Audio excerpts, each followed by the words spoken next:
Well, hello people, and welcome back to part 5 of Kokomo State. I hope you're having an absolutely wonderful day. Last episode we expanded our early game services with garbage collection, medical, road maintenance, police, and extra bus capacity, which settled in really nicely on the significantly more industrial side of the highway. As the town of Saratoga grows, we're also seeing some really nice, busy walking action over in downtown Saratoga as well. The city is already starting to feel super alive. In today's episode, we'll be ticking off the first tile, finishing the bulk of the town of Saratoga with a suburban waterfront, and also a smaller space over on the bend of the river, toward the downtown area. Welcome back to Kokomo State, everyone. Let's finish our first tile, shall we?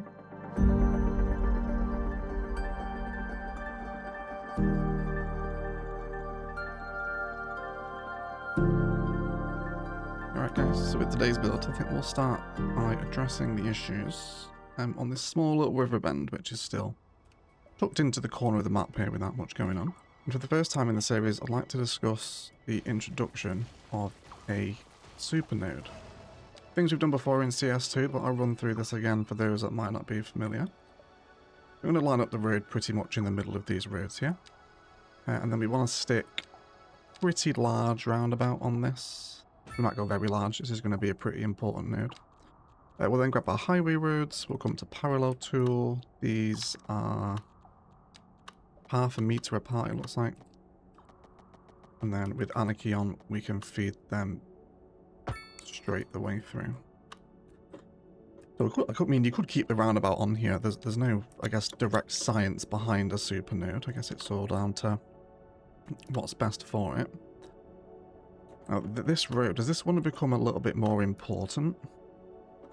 I think it possibly does, because it's very likely to start wrapping around the coast here. So I think let's make this able to handle a little bit more traffic, shall we? So I do want to come into the middle, so I'm going to turn off cell length snapping. And then we'll just have this run back to the road that takes people into Saratoga. And once we have this here, we can start to see where that will go. And even in the road hierarchy now, as we begin to move essentially left to right, further and further into downtown, even our road hierarchy is starting to get a little thicker, a little bigger, isn't it? But it's going to be a while before we get to the downtown project, everyone. And then this one here, straight out, you're going to go with anarchy on. I can just slightly go past the tile boundary. I'm going to hook that in. And then that can also connect. So we can already see these big Margaret frames beginning to form up against one another. So if you want to make this a super node, you just delete the roundabout in the middle. But I think actually I might keep it in. Even upgrade it to the very large one with trees maybe. But that'll certainly help the traffic flow through this area. Now this road's going to be made up of super nodes, roundabouts, slip lanes, major interchanges, as it will eventually be a really key route into the downtown, right? And a possible bridge to chain across all these islands here, maybe. Bringing us back over, eventually linking into another interchange on this national highway. Just to start thinking out loud about future road plans here. So carrying on expanding the road network over here, and we also have something to address from this little area. So again, to talk about the road structure, this arterial road here is going to form a pretty major important connection, spanning over multiple highways as well, so probably supporting some interchanges at some point. So I want to bring this road across. Will you form into nice bridge for me? No, but that's fine. We will force it into elevation. Do I want the divide here? I think I might keep it actually. And then we want to pick a bridge. I think I'm likely to use the 4-lane drawbridge. Not for the drawbridge functionality, but purely for the aesthetic of, I guess, the raw bridge network. I think it's quite Florida. Although it's very low to the ground, well, low to the water, I guess, in this instance. Yeah, so we'll use move its marquee just to grab all of the nodes. Use our page up function, just bring it up a touch, just so it clears the water. Actually, do I want those concrete supports out as well? Very possibly, yes. So just going to redraw that slightly warped segment there. And might even make this elevation as well. Or we could do it on an embanked sort of key road. Either way, that'll give us what we need. And then just slope back down very gradually. And then that's going to go somewhere at some point, maybe supporting another interchange. So that gives us our expanded arterial connections. Let's carry on mapping out the suburban road grid. That's also going to fill this area in here.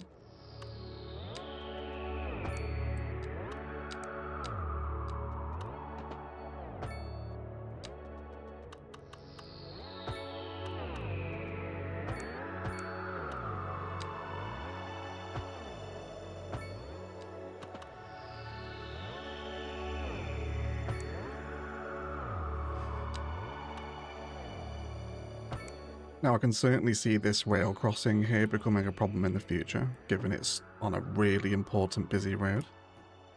So I think we'll also take the opportunity to sink this below the road as well.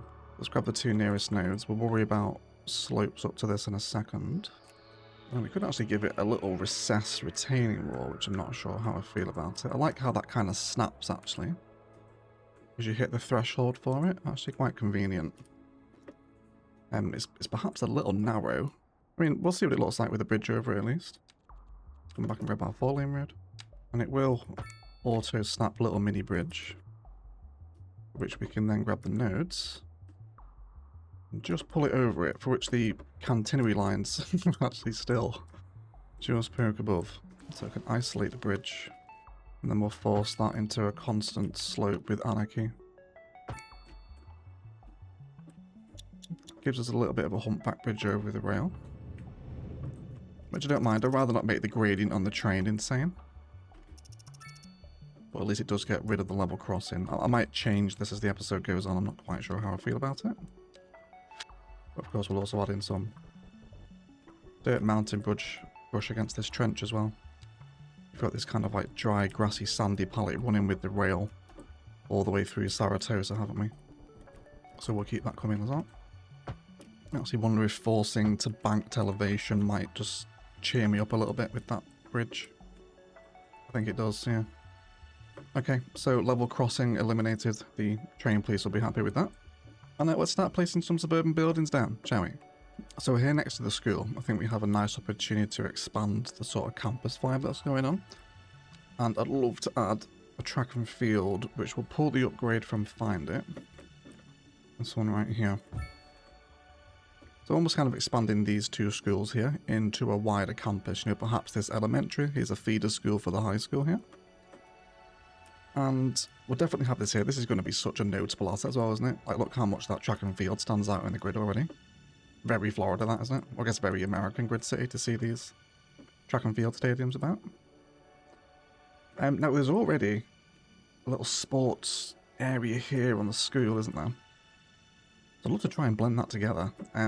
We can use better bulldozer to remove the fencing, which takes it off the whole school, but I can add my own back in. And then let's rotate you 45 degrees. Now, interestingly enough, this asset isn't actually asking for a road connection, but it is functioning, so that's fine. I will give it a road connection though. I think it certainly makes sense. So we'll tuck this in next door to the elementary. Something that looks a little bit like that. And then we'll do lots of parking road through here. But to actually eliminate the road in the campus, I think I would like to do. Then just so it's not a through road, you know, so we've not got people essentially cutting through off the arterial to drive through the school, essentially. So I'll have that one there. Again, some tactical cul-de-sac might be welcome here, if not for some clashing fences we might need to clean up.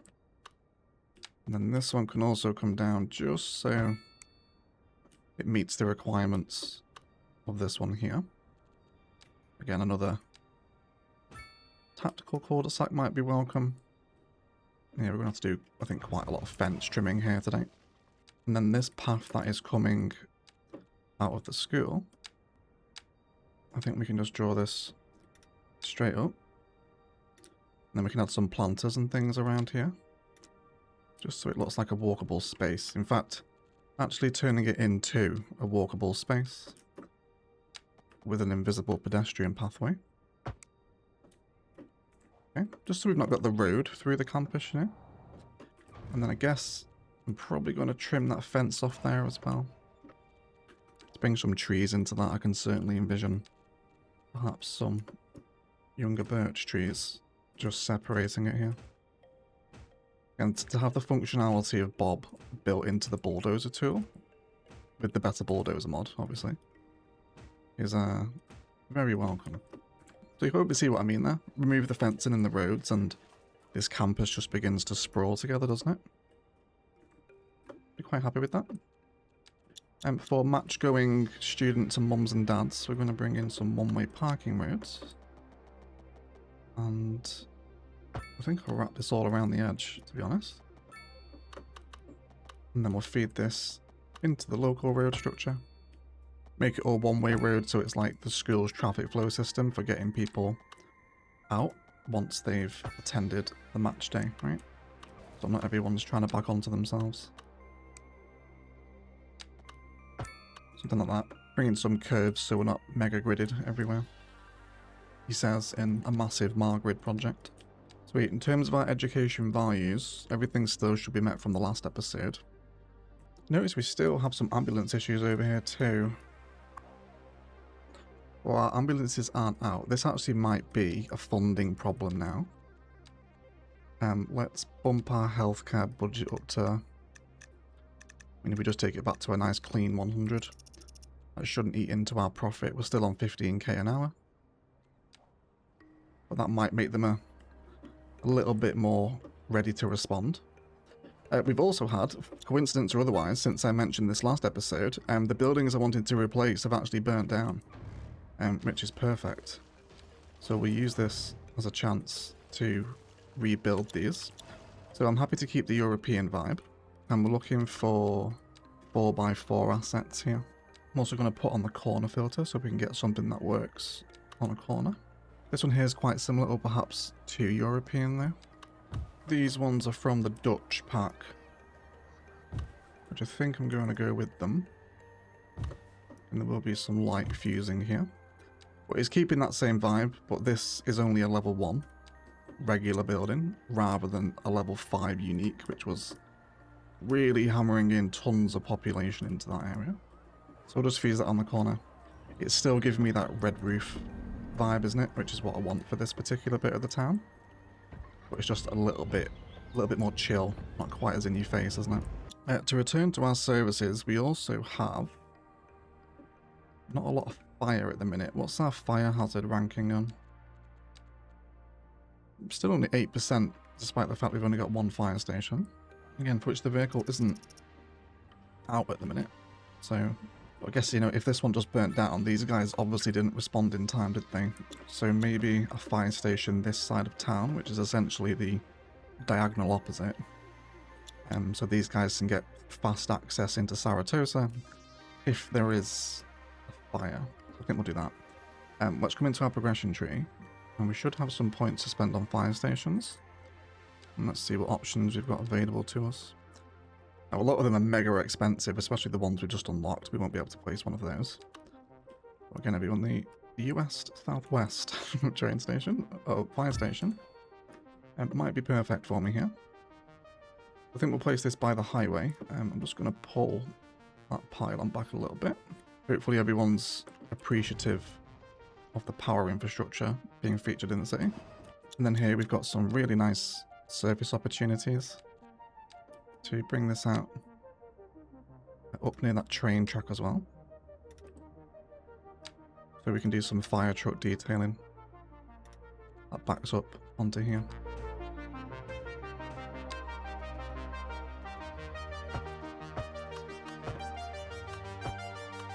Super. So that should give us...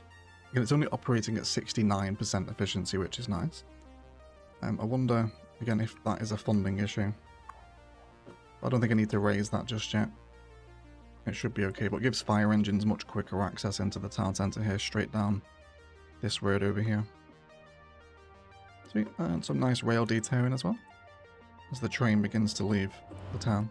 So let's turn our attention now to some waterfront homes, and I want to start playing with some very Florida-style private residential marinas on a lot of these waterfronts, but today will be our first example of it. So using a regular pathway with key wall demanded on the left, just want to start following this along the coastline, essentially up to the highway bridge,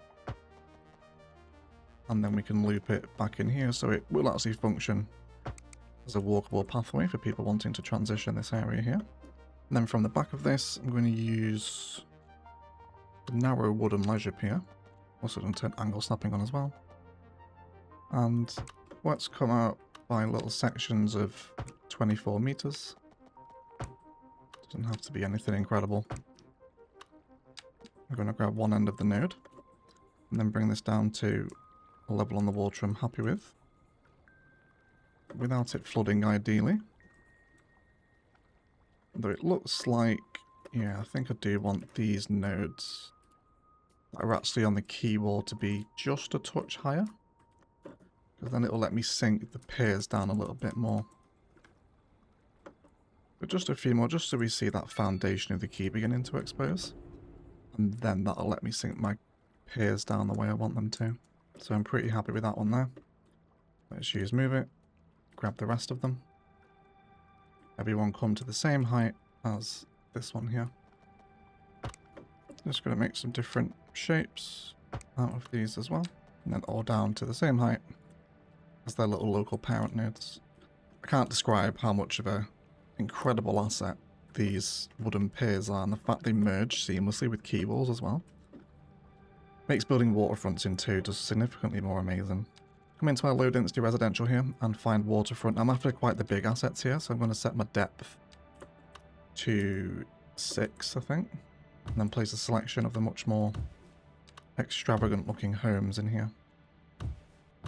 The ones that really begin to fall away from the key, I'm going to nudge them back with move it. And then we'll give them their own little private cul-de-sac road, I think. Let's come off all our snapping beside the side of building. And then just at the front there, connect that in. And then add cul-de-sac. I just think rather than cul-de-sacing all these, because that'll give us too many road connections back to this little local road. We'll just feed this out up to here. That should give connections for everyone involved. And then we can carry on plopping them this way as well.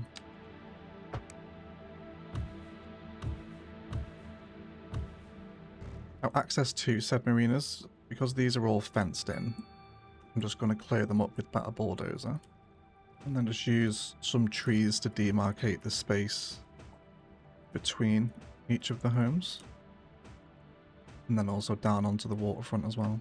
I'll probably come back through here with some fence detailing during the time lapse, but I think the trees give a pretty convincing border. We'll get some palms in here as well, I think. And of course, with our floatable boats that we grabbed a couple of episodes ago for the marina build, we can have some little sailing boats down here. So the rich of Saratoga can enjoy the leisure of lots of crocodile infested water, you imagine. Over here. Now the terrain's getting a little shallow for me here. We'll also correct that with a little bit of level terrain, just so that sand isn't underneath the boats, essentially. But they wouldn't ground out if they actually came and docked here, right? Which I think gives us a really cool residential view, doesn't it? Very Florida here. Lots of extravagant houses with pools, red tiles, private marinas just out the back of them. So I can certainly appreciate this, and we'll see this a lot because you see this pretty much everywhere in Florida, especially in kind of the water-bound suburbs, if you like the things we found in Phoenix. There are some Ilos watery suburb builds, I suppose. So I'm pretty happy with that there. That's a nice little end to the river. It might not be the best place to live, given the fact some of these people have probably paid hundreds of thousands to live next to a highway. But welcome to the American dream, everyone. Whereas we're on the subject of public transit again too, as I mentioned, I think last episode, we got a whole bunch of people waiting at taxi stands. All poor citizens as well, which is quite interesting. I'm not sure if I've collapse the transit economy there, but people, poor people in particular, are preferring to take taxis rather than the buses that are moving all over the map. Starting to see some nice scurry through here as well. I really do love this bus station from Bad Peanut. Incredible creator. But with taxis proving exceedingly popular, I think I'll place another taxi depot. Now down here on the arterial, it will sit and fit. We can also add the garage upgrades as well. Again, I think I'll save them for a time when I need them. And I guess we'll just see how many taxis actually go. Is every single one going to leave? We can also add the dispatch centre upgrade here, which will allow them to collect them from all over the cities rather than dedicated taxi stands. That sounds like a good idea. And it looks like we're going to lose them all. Yeah, all of them are going out straight away. Sure. I'm going to do 2 garage upgrades then to sit here. They'll just tuck in quite nicely next to the station there. Also a really nice corner asset, isn't it, the taxi depot? Especially to sit against an arterial road. And I think we'll do the bus upgrade down the arterial system as well. That's mega annoying that won't connect like that. I actually don't like that. To help that, I think I'm just going to upgrade this one here into the same asymmetry. That way it'll snap the bus decal together. You can go that way, and then they go down that way. I don't really want the bus lanes on the suburban roads. We'll just keep them coming down here where they're flowing. That's actually a very small segment there, isn't it? That's not very good, that. We should probably do with fixing that. And then I'll just keep it on the arterial road. I don't really want the red decal in the smaller suburban roads here. In terms of this residential area, it's going to be made up mostly of our favourite Southwest pack. I've zoned these grids to be 4 deep, so we get nice whole grids. But I don't want people living within 2 tiles of the school. So no residential here. That can all grow up. Actually, what I am going to do, just to reclaim those tiles, is remove zoning entirely from these roads. Same with that one there as well. And then between here and there, I can just see a little line of oaks that sit between the parking and the local residences. A bit of dry grass through here too. Touch of dirt as well. And then we'll keep all this zoning coming in on the area that we've prepared here. In terms of against the rail line, we'll definitely have some workspaces. We'll keep some mix of southwest office and regular office. We'll also get some of the waterfront zoning growing in here as well. Put that back onto the rail quite nicely, and will give us a load of opportunities to start detailing the space behind the buildings up to the train yard there. And like really framing this train line as it passes through the city. Which one day will be full of busy active trains, such as that one right there.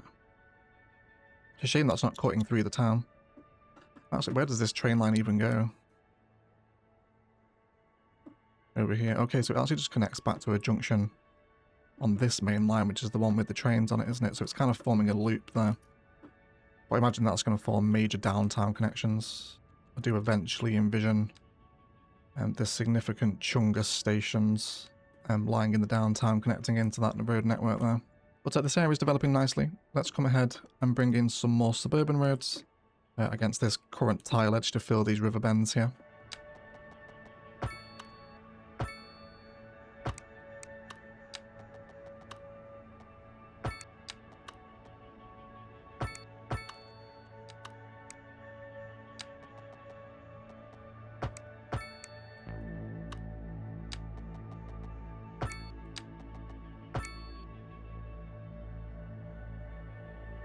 So it's really interesting to see how the Margrid formations in CS2 are handling traffic. We keep getting big influxes of jams. Notably here on Briarfield Street, the road which I mentioned is going to become quite important arterial. It's already stressing at this level. Main Street, of course, has big fluctuations. Some moment it's clear, the next it's not. The backlog of the taxis is also cleared from the stands. Now they can be collected from anywhere in the city. And then we also get big rushes down this one as well, but this one's cleared now. So I'm not sure if it's just correlated to the rush hour or a case of poor planning. It could be both, I think. But we'll see what goes on with it. They're not the worst. They do clear. And I do appreciate, you know, the visual of busy Main Street. I think it makes it feel significantly more alive, doesn't it? You think how many times you've probably driven through your own town centre after work and it's just congested with traffic, right? But it does move and it makes the town centre feel alive, so not massively against it. But either way, I think we're ready for some detailing. Spaces to fill in behind our zonings today, alongside some more zonings to add in all these outer lying little orbital areas. And then pretty much the same over by the river as well. Just this low density sprawl. We'll get some custom parks in there as well. And try and make this underneath of the bridge walkable. So people can cut through. Just need to bring one of those nodes back a little bit. And then we can officially finish our first tile of the Kokomo State project. So grab yourself some snacks, everyone, and we'll be right back with Kokomo detailing time-lapse.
Alright everyone, let's have a look around the first fully finished tile of Kokomo State, shall we?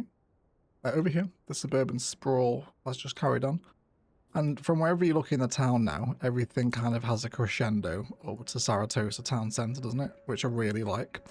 Where you can totally imagine all these outer-lying homes that litter, you know, if you need to go to the post or check in at the welfare office, grab something by the beach, go to a market, it's all in the town centre. Which I really like. This is such like a first little screenshot of the grid that's going to grow, isn't it? Across all of this map, which is absolutely enormous. It's going to be a long build, this, everyone.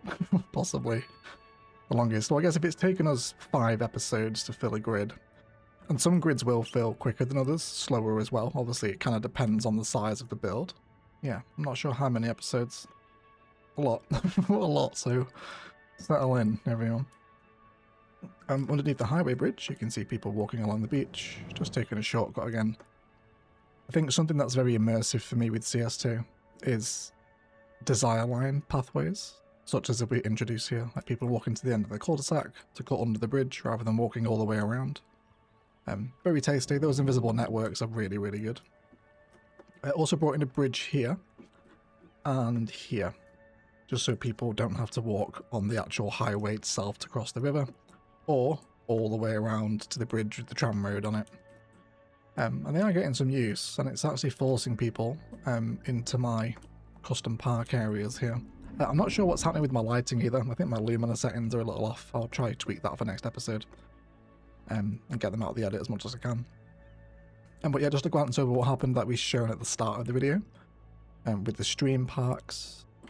A lot of fun. Surfaces, props, car parks, walkable pathways, custom cafes, dog parks and markets with bollards, and lots of other fun and games all down here as well. That's really good stuff. Beyond that, into today's build, we have props and lots of fencing that frames the rail line, extended and historicalized a lot of the buildings' fencing around the back. I think I'm happy to keep that kind of retaining wall on the train as it comes through this area. A really cool looking bit of the city, this.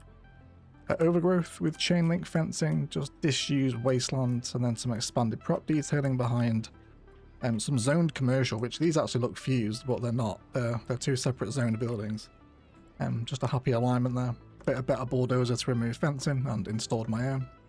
Likewise, placed more waterfront homes and desire lines by the marina houses down here, which again, expect to see many different variations and formations of these residential marina districts at the back of people's gardens. But we'll see them all over Florida and indeed Kokomo as well, like we've seen in today's Google Earth footage. There's a really nice corner office spawned in there, actually. I'm going to catch that historical before it changes. Always appreciate a nice corner view. And then there's a couple of industrial buildings here, which I just plopped in, and then detailed in a little junkyard behind them using the official garbage and debris piles, just to create a little junkyard. Again, just to fill out the back of some space. I've said it before in this series, but I'll say it again. It's the behind the building that makes an enormous difference to your city builds. Especially when we're trying to slow down and, you know, slowly fill each tile with as much as we can. So I really like this area. There's commercial, jobs, offices, the buses are flowing through, the traffic is moving. And then over here, more commercial again, absolutely goated Southwest Park. How nice are these Southwest assets? This is actually a level 5. And then I went down to placing level 1s. Again, trying to respect the level, but sometimes I just can't refuse. Just a Southwest asset. Sits perfectly on the corner, that, doesn't it? Like, really perfectly. Love that. And then just Main Street American commercial. That hugs the arterial next to a taxi depot. That brings us back up to the school, where there's also been some more fencing added for the one that we deleted. The lighting's just changed. We just changed season. Oh no, it's raining. With blue skies above us. Oh, there we go. Something in the cloud there, I think. People hanging out here. I'm walking back through. And then this all opens up into that campus that we looked at. Which there is actually no one really walking this pathway here. I think they clearly prefer to walk through the school. itself here, don't they? You see them mincing around. A lot of fun for them. And yeah, I think that was definitely the right call to just go with opening up this whole area into one continuous campus with the addition of the track and field stadium here. Or pitch. Just field, I suppose it is, isn't it really? Over here, there are invisible pathways again for desire lines for people cutting through a little green space. It's just a simple park sign, perhaps in memorial of someone. With a gazebo, fire pit, and a couple of benches all facing into the interior. And just as a bit of a barrier between school and suburb. And I'm really appreciating the sprawl, the realistic asset scale, and just the asset design. Like, you know, you compare this high school to any of the ones in the first game. Like, this almost looks like a unique building if it was in CS1, wouldn't it? And I'm really appreciating that about the services, especially in this area where we expanded a lot of them last episode. It's really come together, I feel. Then our boats, of course, that we did in the marina as well. And then finished off the surface texture painter work under the highway. And just that disused wasteland where the highway and the power lines are scything through. And I think which once the grid grows, you're going to see this kind of dusty wasteland hugging the highway and the power lines. And it's very, very likely I'm going to put the rail yard here in this space, so it'll become quite a bleak industrial landscape, which is going to look so cool when it's done. Because you know, to see how much of a difference and how much use I'm getting out of the surface painter. For just adding a bit of realism into the build, where you can see it everywhere here in various different strengths and configurations of dirt, sand, dry grass, lush grass, all over the place. An enormous difference for 1.6, really, for me. But otherwise, guys, that is going to do it for today. Let's thank you all so much for watching. A huge shout out to the YouTube members and patrons that help support the channel. If you want to get involved in that, links are in the video description. This marks the end of the first tile of Kokomo State, and I'm not really sure where we'll head next. I'm going to do some testing off camera. If you have any ideas of where you'd like to see the city grow, do you want to start heading toward downtown? Should we go back from that and maybe start working on some farm space? I certainly feel like some specialized industry is due in the next few episodes at least, just so we can keep those production chains nice and happy. Either way, hang around for the cinematics, and I thank you all so much for watching. And as always, enjoy the rest of your day.